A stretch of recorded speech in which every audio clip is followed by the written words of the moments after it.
Hello, this is a love reading about your specific person.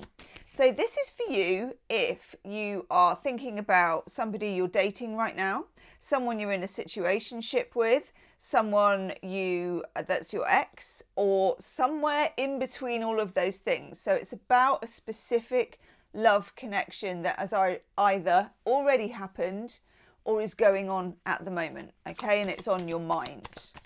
I'm going to take a couple of overall energy cards, and I don't know what we're going to do after that because I feel like we need to fly by the seat of our pants, and that as the cards come up, we're going to be led. You know, we're going to get channeled messages, we're going to get information, and okay. Let's take the two overall energy cards. By God. Okay.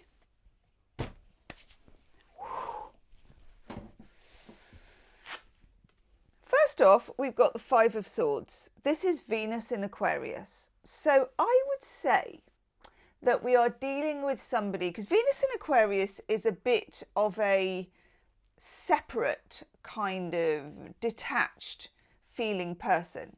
So I would say that we were dealing with somebody who you find to be, or they find, I mean, we're at it already, they find it difficult to talk about their feelings. Now, you may be wondering if that's because they don't want to or because they can't, or many different, are they gaslighting? What is going on? Okay, just do that with the curtain. We will interrogate that card in a minute. Now it goes with the Three of Swords. Told you it was going to be a big one, as the actress said to the bishop. Three of Swords, it's about old wounds. Okay, so that is definitely in the mix.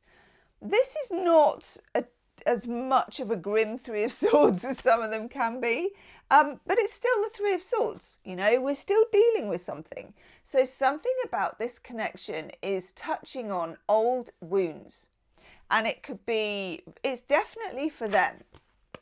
Okay, I can see that with this card of somebody who's always there but always distant at the same time. They're sort of, and I know years ago I did a love reading where someone was behind glass, and then I've done another one where somebody's under the ice, and I suppose we've moved on from that. Now they're I'm getting them like swimming through a clear gel. Okay, cool. Some of this though will also be a mirror that is held up to you. It's almost impossible to get the Three of Swords and for it to all just be about one person. It doesn't really work like that. The Three of Swords is a dialectic. It's triangular. It's about feeding into something. It's about old wounds. And then it's about creating a new history out of wounded soil. Okay? 2 minutes in, we're already into wounded soil. You know it's going to be a good one. Woof. Okay, tell us a bit more, please, about the distance that's going on. About the distance, and I'm also getting channeled the confusion, but we will see. Ooh, okay. I don't know who this is for, and we're going to have more of these because I'm in a funny mood today.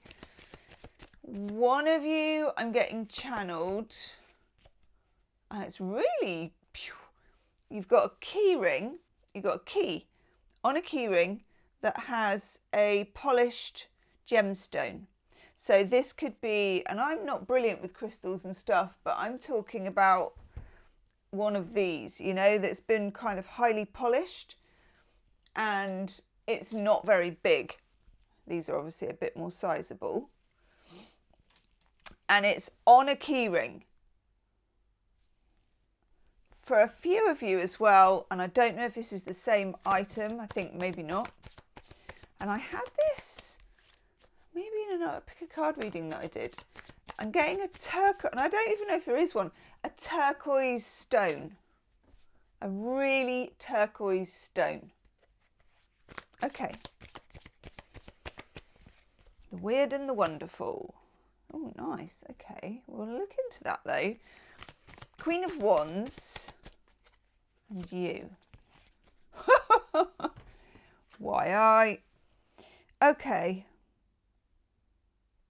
I strongly feel that I am taking reversals in this reading, so okay, I will. Queen of Wands is an interesting card. When I'm doing a love reading and we're talking about distance and we're talking about someone who may seem slightly unreachable, untouchable, or unavailable, and you get the Queen of Wands, as a tarot reader, I always have that question, is there somebody else around? Because the Queen of Wands can be that person. She can also represent, obviously, all of the things of the Fire Queen, you know, such as standing up for yourself, dignity, poise, strength, all of that good stuff. But in order to do my due diligence, it's really important. I'm going to clarify that card because she also occasionally comes in for me when there's competition in a relationship of whatever kind. Could be third party, could be their mum, could be a friend, whatever, or even an ex they can't get over what happened with, but it can be that there's competition. Next to it, we get the Tower. Look at that, in reverse. Now, the Tower in reverse means something is yet to be revealed on this. There is a lot of pressure on this relationship. It feels kind of held down by something. Like when you're a kid and you're in the swimming pool and you're trying to sit on like one of those inflatables, you know, like if you've got an inflatable flamingo thing and you're like, yeah, I'm going to go and sit on this, and you sort of push it under the water and the buoyancy won't let you push it very far. And you're like, oh, this is really annoying. Push, push. Something like that. Okay, let's take out, we're also using a shadow deck, Tarot of the Abyss. I am going to clarify the Queen of Wands. So this is a full tarot deck by Anatorian, most beautiful deck. So good. Okay, let us clarify the Queen of Wands. If this reading really resonates, there will be an extended reading, and it's, as always, first link in the description box. So see how you feel at the end. Okay, it's you. Ooh, okay.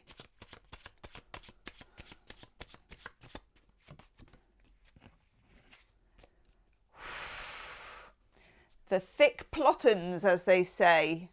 I'm going to take a third one in a minute. Wow. So for the Queen of Wands, I get the 10 of Cups. Someone's just started sanding. Excellent. 10 of Cups. Mars in Pisces. Happy ever after. But then I'm asking myself the question, does this Queen of Wands stand in the way of that? Okay. 8 of Cups. When we get the 8 of Cups, a couple of things. One, we may be putting distance between ourselves and a person. 2, we may already be in separation from that person. Has she got anything to do with it, please? 3. Bayek. 10 of Swords.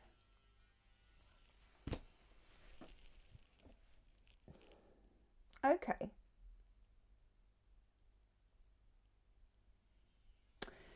Ten of Swords is a card about things being too painful to stay the same. It's like it's become too painful to carry on with this thing. There's been some kind of breakup, tear in the fabric. I'm getting satin. When someone's put a knife through satin, you get all those threads. Okay, I'm not going to hammer on this door too much because you shouldn't do that. But I am going to continue and I am going to ask that question again, okay? I want to know about that Queen of Wands, and I will use a different tarot deck, I think, as well. Just looking over here. Yeah, okay. Oh God. Yeah, okay. Weird. So this sort of came out in the reverse. So I'll count it as in the reverse, but it was like halfway, you know, and it's like half reversed. Queen of Cups. Now, if any of you read tarot, and you have done for some time, you will know that certain combinations of cards get you thinking, okay? I'm just showing you the cards here because it might help. I have a thing about the Queen of Cups and the Queen of Wands. It's like if you were doing a dinner party, these two, you'd never seat them near each other because they've got history. It's just one of those things. When they appear separately in a reading, and if I was doing a career reading or life purpose reading or whatever, I wouldn't really be thinking in this vein. But I'm not. I'm doing a love reading about your specific person. And when I get, it's really weird because I literally was thinking then, if the Queen of Cups turns up, then that's it. And she did, straight away. It happens, we tune into things. I've been doing this a long time. You might have been doing this a long time too, and you have your own cards that tell you things after a while when you've done lots and lots of readings. When this Queen of Cups is in reverse, that is a very interesting thing. The Queen of Cups is like the court card for the, if you can imagine, the High Priestess. She drinks and she knows things, like Tyrion, you know. She's prescient and usually an empath. When she's in reverse, okay, she can be difficult. She can be difficult. Now, it can come up when someone has a bit of a crazy ex, or when they have an ex where they're in a divorce or something, and they still communicate a lot with that ex, which, you know, in most circumstances you do need to communicate if you've got children, all that kind of thing. But this is different. This is more of a kind of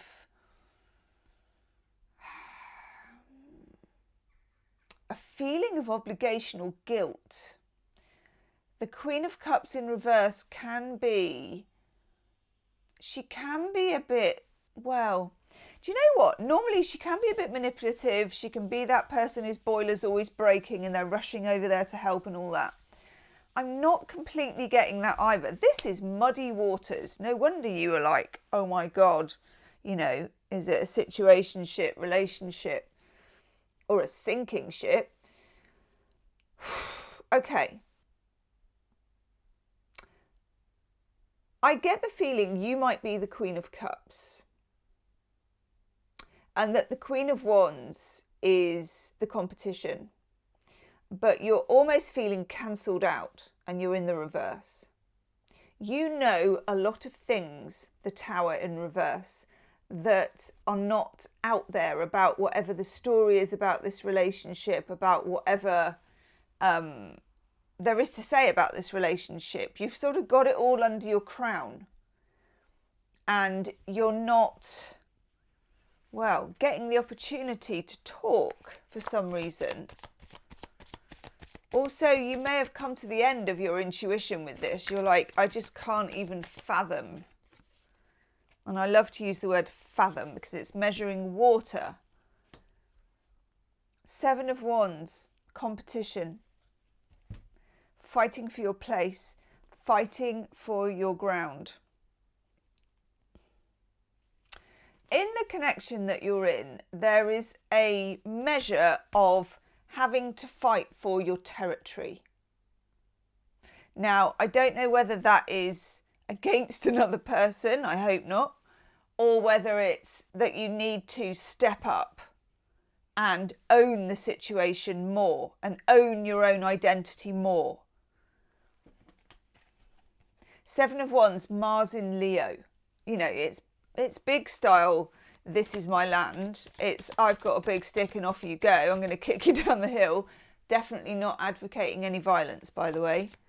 But psychologically, this is psychological warfare of a kind.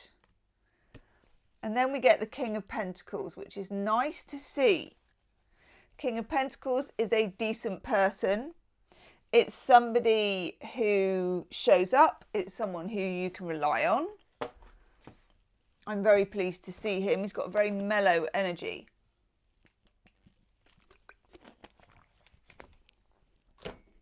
I hope his energy isn't so mellow that he doesn't see what's going on right in front of him. Okay. What's the obstacles here, please? What's the main obstacle? King of Wands. Now, this has been happening for a while as well.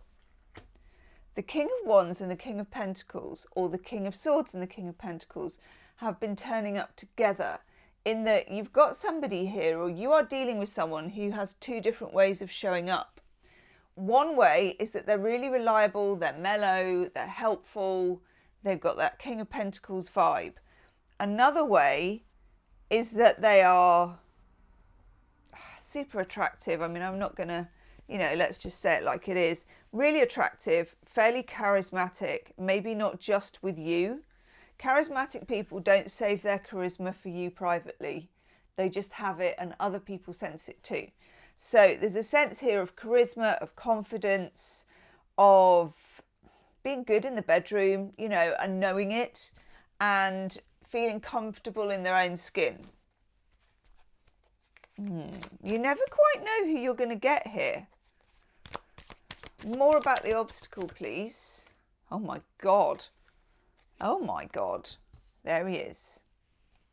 Hello, King of Swords. Wow. King of Pentacles, King of Wands, King of Swords. Normally, like if I get lots of queens in a reading, you might think there is a third party or something like that. And you might think if you get lots of kings in the reading that you've got 3 men interested or something like that. I'm not getting that. I'm getting that you are dealing with someone who has a bit of a shape-shifting personality. And I think if you want to ask the question, am I losing my, you know what over this? Because there are times when you don't recognise this person. And there are times when this person is like home. And that's a lot of cognitive dissonance right there. Yeah, it is that card. Okay. That's come up loads as well recently. Got the Hierophant. The Hierophant is about asking questions and learning. It's about the guru. It's about your own enlightenment. And we've got the 8 of Pentacles, which in a love reading, we're talking about something that can be built, something that can be worked with. I want to take a card for that 3 of Swords first.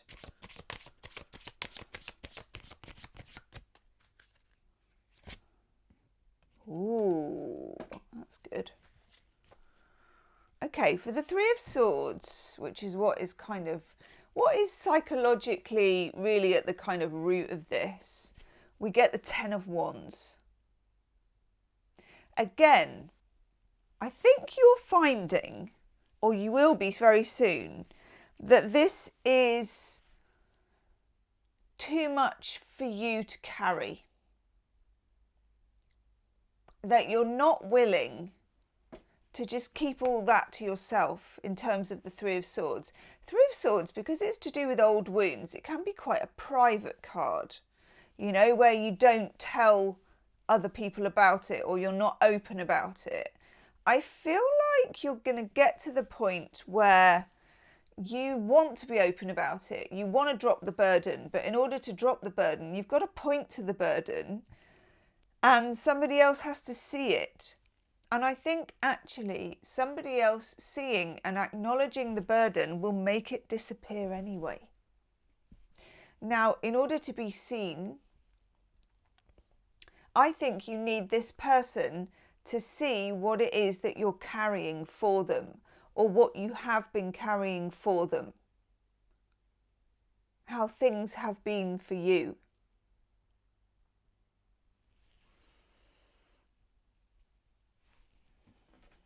Can you work at something? Yes. Do they need to recognize this? Yes. If they don't, I feel like this three of swords needs to be resolved whenever you get it. You can't really ignore it. It's a process of resolution. I think it's Moon in Libra. Let me just have a look in my smelly book. I never, ever, ever remember what it is. Saturn in Libra. Oh, yeah. Woohoo. Should have known Saturn would be in there somewhere. So think of Saturn as the step-by-step progress planet, which it is. And Libra, of course, balance and ruled by Venus. Yeah.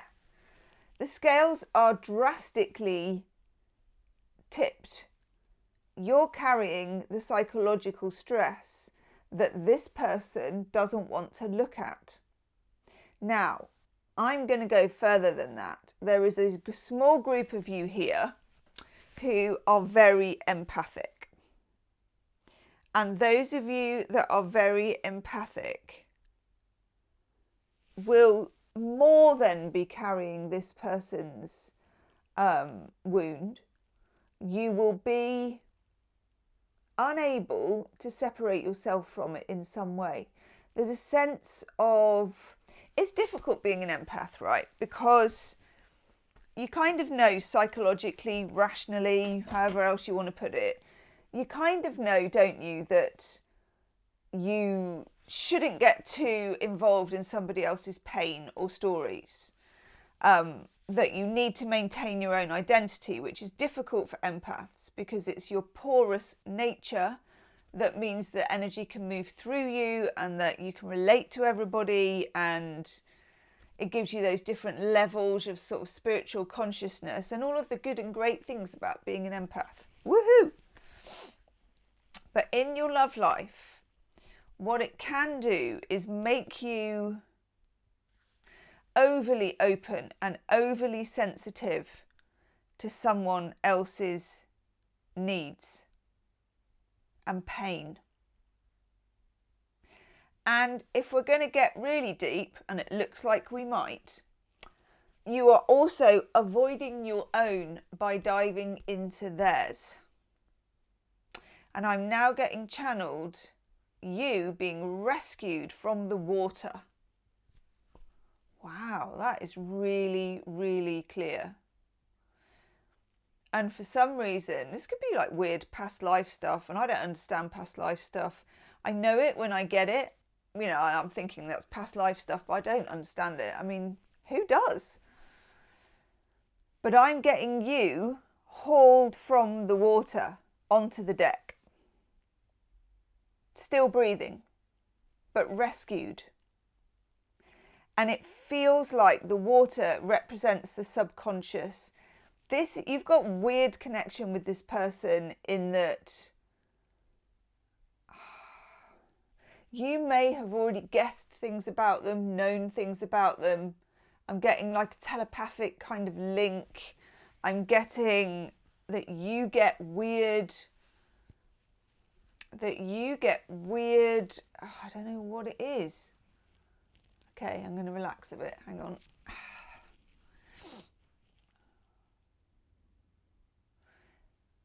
You have tried and tested ways, weird things that you know. Something happens when this person's thinking about you.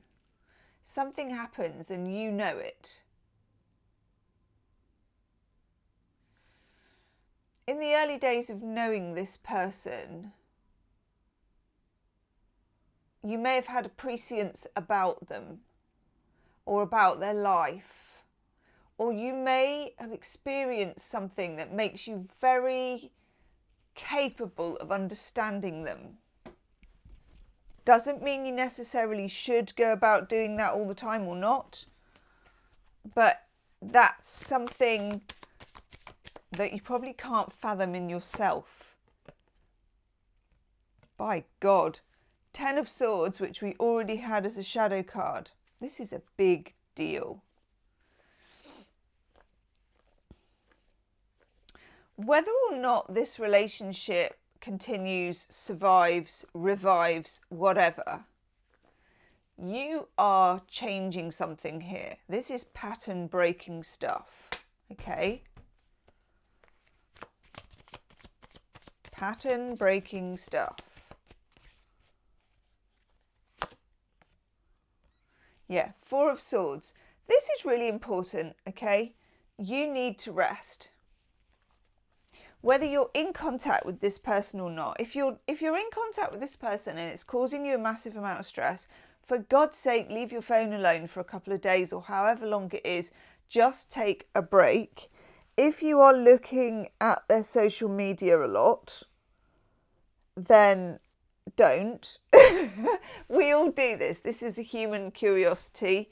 You're not going to get what you need from that. You're not going to get what you need. Four of Swords is a psychological rest, a physical rest. Some of you, your sleep might have been quite disturbed. The energy of this relationship is not really dark. It's not twisted. I don't get like, I don't know, it just feels, it's quite open. There's a lot of upright cards. There's hardly any reversals. It's open, but it's also closed. I'm getting one of those revolving doors that you used to have in departments stores, you know, like old-fashioned wooden revolving doors. This person blew into your life. They flew out of your life. They will blow in again. But that's the least of what you might need to be reassured about. Okay. I knew we'd get it. Fourth king in the house. We got four kings. Goodness me. Let me just take me away so we can witness this. 1, 2, 3, 4. And they're together, aren't they? Right. So you're dealing with somebody who has a, I would say, fairly shattered identity. It's very interesting because they're like one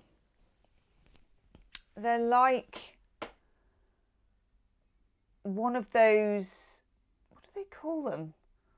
The things that you look through and then all of the stuff collapses on top of each other. It will come back to me.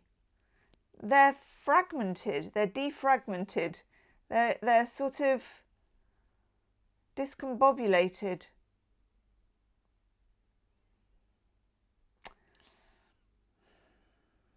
Okay. We got 4 versions of one person here. 4 kings.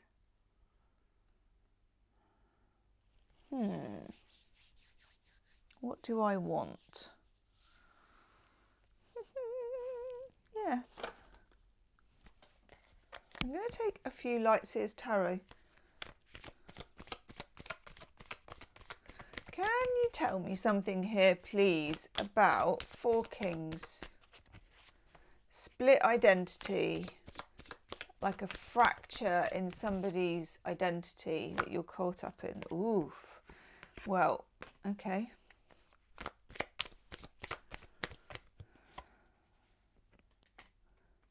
People, this is a twisty, turny thing. It's weird. It's kaleidoscope. That's what I was looking for. Okay.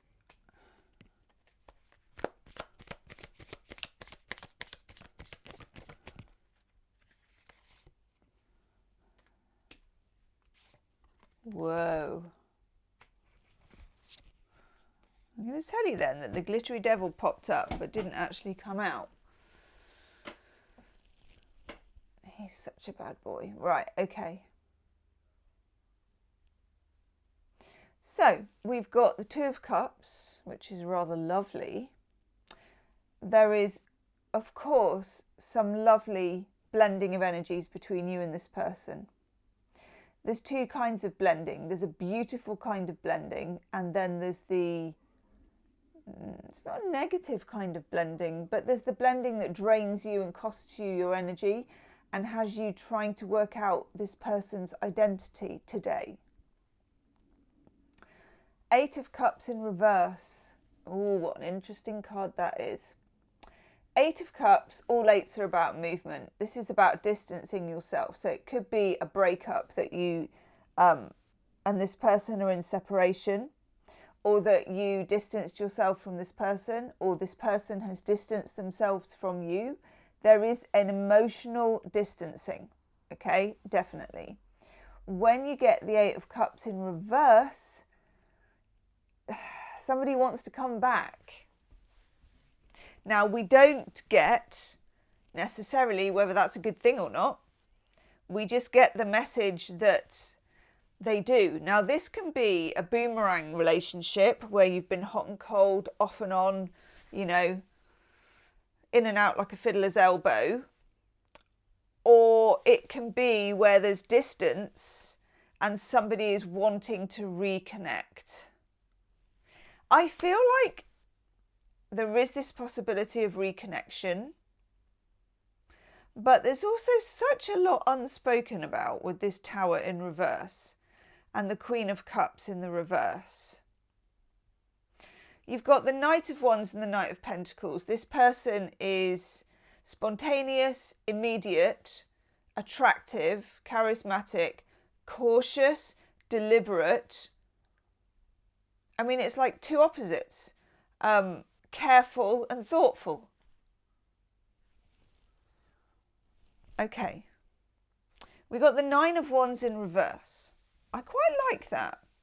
This person, for whatever reason, may be dropping their resistance. They're a person whose heart is so heavily guarded, and it may have been some time since you communicated with them, okay? But you know that they've been thinking about you and that they've been thinking about this.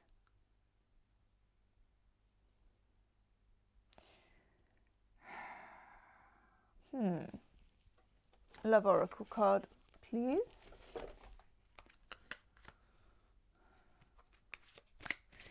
In the extended reading, I'm going to crack open another tarot deck. I'm also going to use Brian and Wendy Frood, Heart of the Fairy Oracle, because I can. Can't use that on YouTube anymore. And I'm going to break open some more of the Weird and Wonderful decks. We're going to do some heavy channeling. Yeah. Right path. Now this card says, love is a beautiful journey. You're on the right path. Yes. But we'll see if the Lovers comes up in the extended, because I feel, I don't know, I feel like you're gearing up to take a step in a direction, and I don't yet know which direction is best. This is very complex. You sort of know it's complex. You know that it has the ingredients of a good love story. But it also has the possibility of becoming too enmeshed, and also of you sort of emotionally being a human bridge for somebody else, which you're going to be really good at. But I'm not sure, well, I am sure that's not a good idea. I am sure that's not a good idea. I'm not going to say I'm not sure, because I am sure. So we're going to look at what's going on with this person. What are things from their side? I'll take a tarot deck just for them. We're going to look at the obstacles and the best way forward and the shadow sides. And whatever weird other channely stuff feels like coming up for this. And it will be weird and channely, I can tell. I can't wait. Okay, if you want to join me for that, it's the first link in the description box below this video. leave me a comment. Let me know how this resonates, and I'll see you on the other side. Namaste.